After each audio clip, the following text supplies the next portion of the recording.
आप लोग? उम्मीद करता हूँ कि सभी लोग बहुत अच्छे होंगे। आज का हमारा जो टॉपिक है वो रेलवे के लिए बहुत ही इम्पोर्टेंट टॉपिक हो। रेलवे का फिर चाहे आपका ग्रुप डी हो, चाहे आपका एनटीपीसी हो, चाहे आपका आरपीएफ एसआई हो, चाहे आपका कांस्टेबल हो, कोई भी वैकेंसी चाहे टेक्नीशियन हो। ये मैं सुनी सुनाई बात पे विश्वास नहीं कर रहा हूँ। ये मैं अपना खुद का पर्सनल एक्सपीरियंस शेयर कर रहा हूँ, जो मैं खुद मतलब दिया हूँ या झेला हूँ। आज का टॉपिक है जंतु जगत का वर्गीकरण। ठीक है, तो मैं उतना ही पढ़ाऊंगा जितना एग्जाम में आता है, एग्जाम ओरिएंटेड आता है। मैं पूरा एकदम बताने की कोशिश नहीं करूंगा, जितना आपसे जहाँ से क्वेश्चन बन जाए उतना ही बताता हूँ। ठीक है, तो आज ये हम लोग पढ़ते हैं जंतु जगत का वर्गीकरण। जंतु जगत को कॉपी कर लीजिए। जंतु जगत में समस्त जंतु को दो अप जगत में बांटा गया है। ठीक है, एक होता है एक कोशिकीय प्राणी, दूसरा होता है बहुकोशिकीय प्राणी। एक कोशिकीय प्राणी एक ही संघ प्रोटोजोआ में रखे गए हैं, जबकि बहुकोशिकीय प्राणी को 9 संघों में विभाजित किया गया है। ठीक है, तो जो वैज्ञानिक हुए हैं स्टोरर व यूसिंजर के अनुसार, पहला आता है संघ प्रोटोजोआ।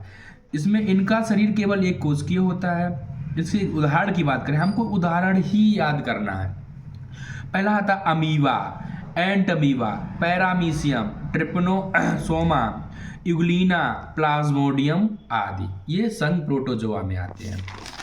फिर हम बात कर लेते हैं संघ प्रोटोपोरीफेरा की। संघ पोरीफेरा जो है हमारा, इस संघ के सभी जंतु खारे जल में पाए जाते हैं। ये बहुकोशिकीय जंतु हैं। जैसे एग्जाम्पल की बात करें संघ पोरीफेरा के, तो साइकन, मायोनिया, स्पंज आदि। फिर तीसरा आता है हमारा संघ सिलेंट्रेटा। इसके एग्जाम्पल की बात करें संघ सिलेंट्रेटा की, तो हाइड्रा, जेलीफिश, सी एनीमून और मूंगा। चौथा आता है हमारा संघ प्लेटी हेलमिंथीज। तो प्लेटी हेलमिंथीज में आता है प्लेनेरिया, लीवर फ्लूक और फीताक्रम।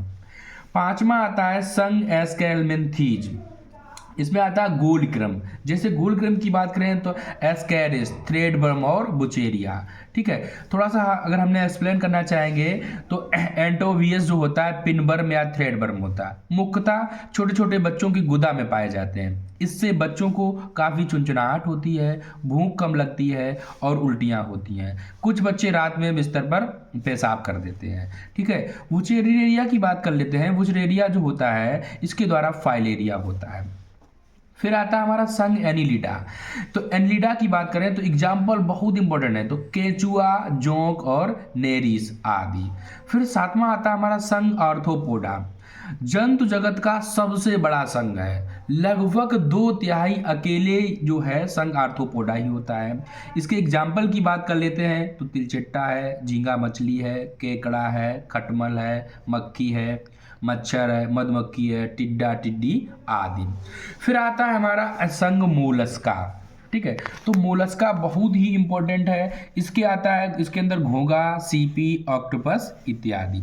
फिर नौवां आता है हमारा संघ इकाइनोडर्मेटा। इसके अंदर की बात कर लेते हैं तो सितारा मछली, समुद्री अर्चिन, समुद्री खीरा, पंख तारा, ब्रिटल स्टार इत्यादि। फिर आता है हमारा 10वां संघ कॉर्डेटा। तो कॉर्डेटा का वर्गीकरण भी 13 वर्ग है। इसके अनुसार वर्गीकरण जो किया गया है उसके अनुसार 13 वर्ग है। पहला आता है हमारा, वही पढ़ेंगे इंपॉर्टेंट। तो पहला आता है मत्स्य वर्ग। इसमें क्या पूछता है क्वेश्चन कि इनका हृदय द्विवेशमीय होता है। इसमें केवल अशुद्ध रक्त पंप करता है। एग्जाम्पल की बात करें तो टारपीडो, दरियाई घोड़ा और स्कॉलियोडन है। फिर आता है एम्फीबिया वर्ग, जिसको हम एम्फीबिया आता है। ठीक है, इसमें हृदय जो होता है 3 बेसमी, बहुत पूछता है क्वेश्चन, हृदय 3 बेसमी होता है, 2 आलिंद व 1 निलय होता है। एग्जाम्पल की बात कर लेते हैं तो एग्जाम्पल में आता है हमारा मेढक। फिर आता है तीसरा हमारा सरीसृप जो है, रेप्टाइल्स या रेप्टिलिया बोलते हैं। इनका हृदय 3 कक्षीय होता है, लेकिन इसका अपवाद आता है, नोट करके लिखना, मगरमच्छ। इसका हृदय 4 कक्षीय होता है। तो सरीसृप के एग्जाम्पल की बात कर लेते हैं तो छिपकली, सांप, घड़ियाल, कछुआ। इनका हृदय 3 बेसमी होता है, लेकिन मगरमच्छ जो आता है इसका हृदय कितना होता है, 4 बेसमी होता है। फिर आता है हमारा पक्षी वर्ग। तो इनका हृदय 4 बेसमी होता है। एग्जाम्पल नोट कर लेना, इसमें क्या आता है, इसमें मूत्राशय अनुपस्थित रहता है। एग्जाम्पल की बात करें तो कौआ, मोर, चिड़िया और तोता। अब बचा हमारा एक और पढ़ लेते हैं हम लोग स्तनीय वर्ग, मैमल्स जिसको बोलते हैं। इनका हृदय 4 बेसमी होता है। स्तनधारी वर्ग को भी 3 भागों में बांटा गया। कौन कौन से? तो पहला है प्रोटीथीरिया। ये जो स्तनधारी हैं लेकिन कैसे हैं? अंडे देते हैं। एग्जाम्पल की बात कर लें तो एक्डिना है, डक बिल्ड प्लेटिपस है। फिर आता है दूसरा हमारा मेटाथीरिया। ये अपरिपक्व बच्चों को जन्म देते हैं। ये अंडे नहीं देते लेकिन अपरिपक्व बच्चों को जन्म देते हैं, जो मार्सुपियल नामक थैली से विकसित होते हैं। एग्जाम्पल की बात करें तो कौन आता है? कंगारू। फिर आता है हमारा यूथीरिया। पूर्ण विकसित शिशुओं को जन्म देते हैं। एग्जाम्पल मनुष्य।